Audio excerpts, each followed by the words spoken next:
우리는 어제 다니엘 2장 말씀에서 그 시대 가장 능력 있는 사람인 느부갓네살의 불안함과 한계를 보았습니다. 가장 능력 있고 힘 있는 사람이라 할지라도 하나님이 그의 마음속에 없었기 때문에 많은 사람이 그를 두려워할지 모르지만 반대로 그는 모든 사람을 두려워하며 그가 꾼 꿈으로 인하여서 잠을 이룰 수가 없었습니다.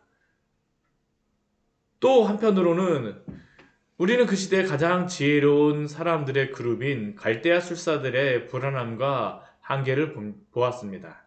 그 시대의 그들은 자신들의 지혜를 자랑하였지만 막상 그들은 느부갓네살의 꿈을 알 수도 없었고 그 꿈을 해석할 수도 없었으며 또한 불안한 느부갓네살을 진정시킬 수 있는 지혜도 없는 자임이 드러났습니다. 그리고 그러한 가운데에 이 바벨론의 술사들은 꿈 행몽을 못하여서 목숨을 잃을 위기에 처하였고, 그리고 이러한 바벨론의 술사의 교육을 받았던 다니엘과 그 친구들도 목숨을 잃을 위기에 처하게 되었습니다. 그렇다면 그 이후에는 어떻게 사건이 이루어질까요? 오늘 14절 말씀을 보게 되면 바벨론 왕 느부갓네살의 명령을 따라 이 근위대장 아리옥이 지혜자들을 죽이기 위하여서 옵니다. 그리고 이러한 급박한 상황 가운데 다니엘이 명철하고 슬기로운 말로 아리옥에게 질문하였다라고 말씀하고 있죠. 왕의 명령이 어찌 그리 급하냐? 아마 다니엘은 이러한 그 저간의 사정을 알지 못하였던 것 같습니다. 그리고 급하게 느부갓네살의 명령을 따르고자 하는 아리옥에게 질문하는 겁니다. 그런데 여기서 다니엘의 태도가 인상적입니다. 다니엘은 이러한 상황 가운데 느부갓네살과 같이 불안하지도 않고 또한 지혜자들과 같이 지혜자라고 하면서 느부갓네살에게 어떤 신뢰할 수 있는 말을 하지 못하는 것이 아니라 우선 근위대장부터 명철하고 슬기로운 말로 그에게 대답하며 신뢰를 줍니다. 다니엘은 굉장히 안정되어 있다는 것을 우리는 볼 수 있습니다. 그 차이가 무엇일까요? 바로 하나님을 신뢰하며 경외하기 때문입니다.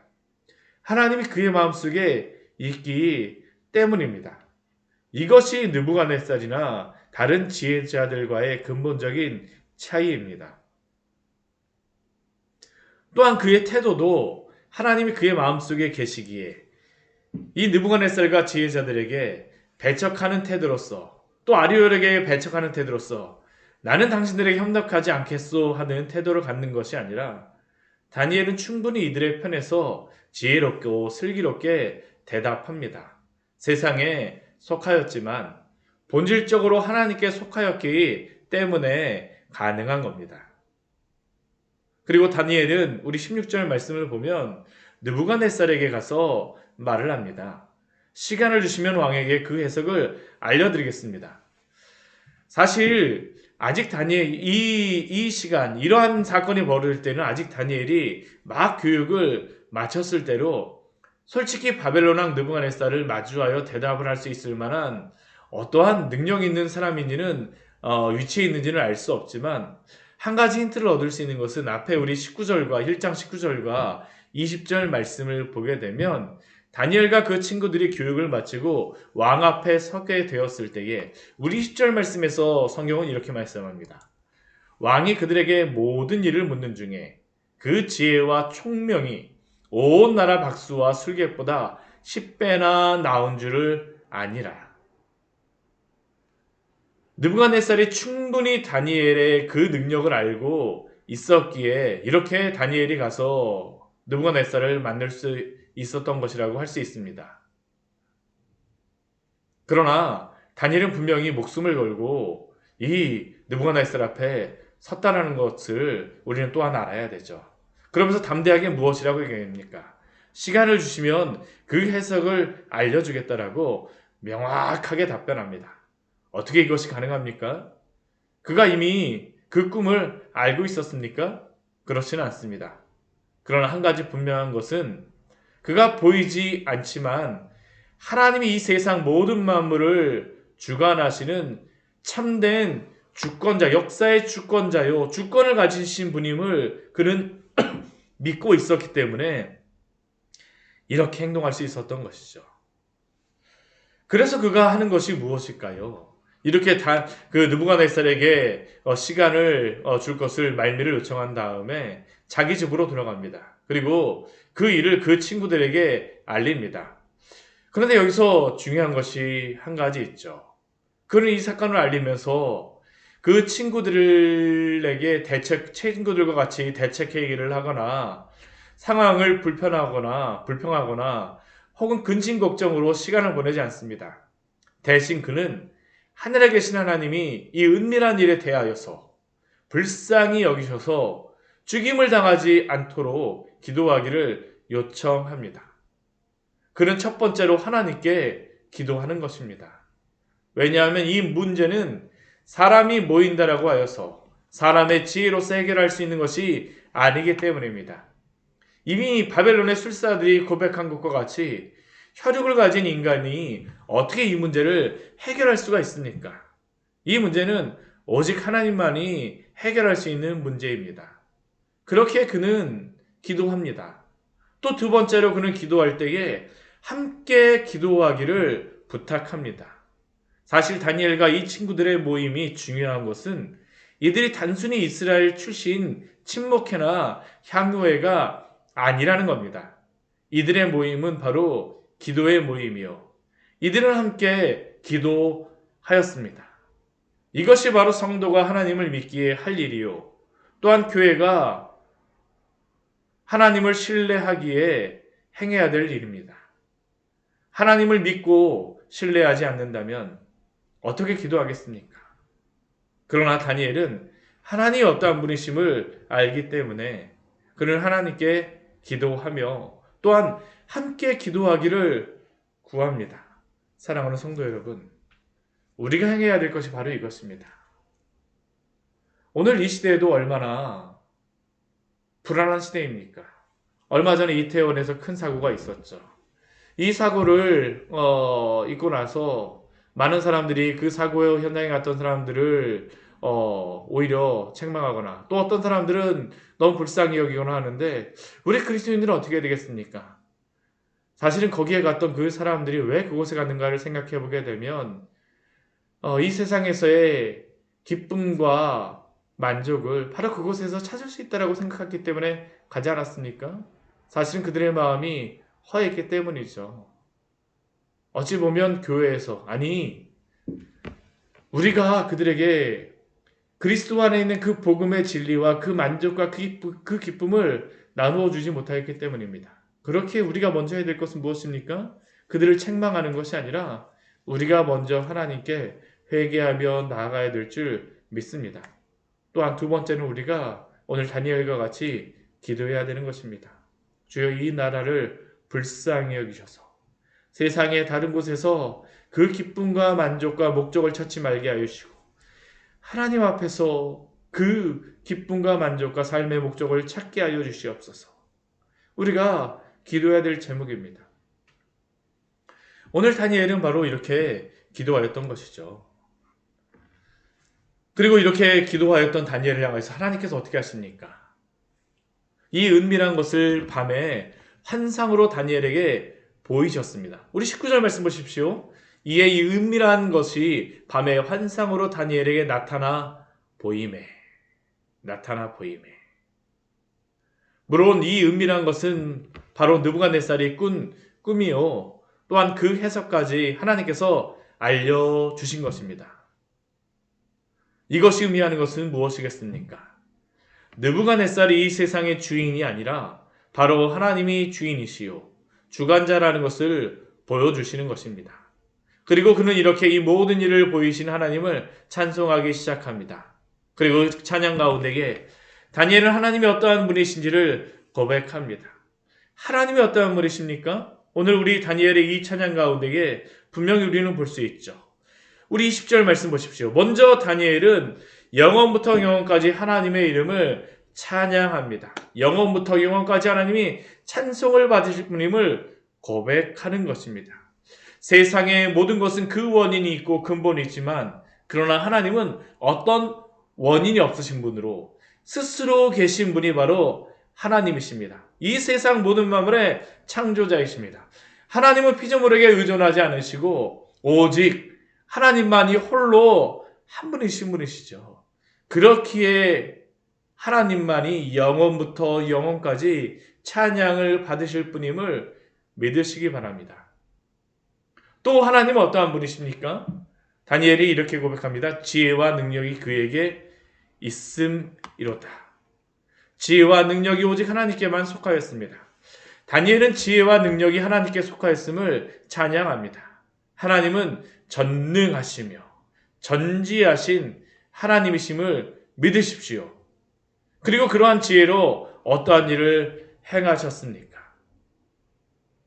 우리 21절 말씀을 보면 하나님은 그의 능력과 지혜로서 때와 계절을 바꾸신다라고 다니엘이 고백하죠. 하나님이 그의 능력과 지혜로 이 세상 모든 만물을 다스리시며 주관하십니다. 하나님의 섭리에 따라 이 세상 만물은 다스려집니다. 1초, 한순간조차도 하나님의 그 뜻을 벗어나서 행하여진 것이 무엇이 있습니까? 만약 그런 것이 있다면, 만약 그러한 일이 발생한다면 큰 사고가 일어나게 되어집니다. 그러나 하나님이 그의 지혜와 능력으로 이 세상 모든 만물을 다스리기 때문에 때와 계절이 당신의 뜻에 따라서 바뀌어지는 것 아닙니까? 참 희한한 것이 무엇입니까? 11월 됐다라고 오늘 이 새벽에 이 날씨가 0도에 내려간다고 하지 않습니까? 하나님이 때와 계절을 바꾸시기 때문이죠. 1.1획도 어떠한 한순간도 하나님의 그 뜻을 벗어나서 이루어지진 않습니다. 사계절의 변화, 하나님이 때와 계절을 바꾸시는 분이십니다. 그뿐만 아니라 하나님은 또 어떤 분이십니까? 그의 지혜와 능력으로 이 세상 모든 인간의 역사를 다스리시고 통치하십니다. 우리 21절 우리 그 말씀 보십시오. 왕들을 폐하시고 왕들을 세우시며. 많은 세상의 사람들은 느부갓네살 왕이 모든 힘을 가지고 마음대로 행한다라고 생각하였습니다. 그러나 우리가 이 다니엘 2장 말씀을 통하여 볼 수 있는 것은 세상의 최고의 능력자요 힘이라고 하는 느부갓네살이 통치하고 다스리는 것이 아니라 하나님 바로 이러한 왕들을 폐하기도 하시며 세우기도 하신다라는 겁니다.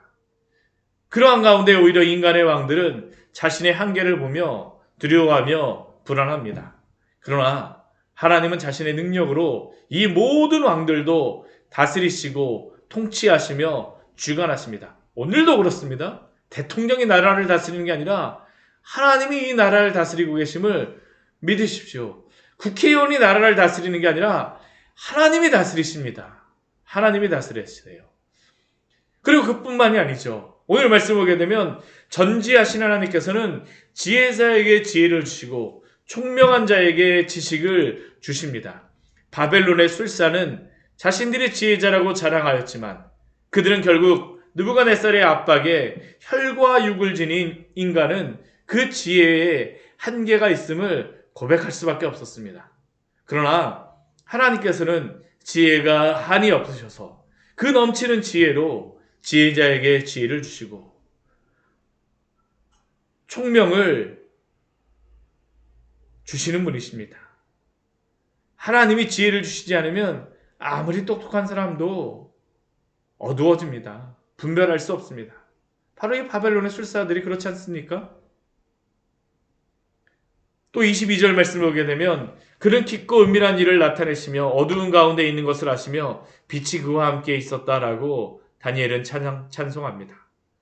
하나님은 그의 지혜와 능력으로 그 깊고 은밀한 일을 나타내시고 어두운 데에 있는 모든 것을 아시며 빛이 그와 함께 하심으로 빛을 비추어 주심으로 지혜를 깨닫게 하십니다.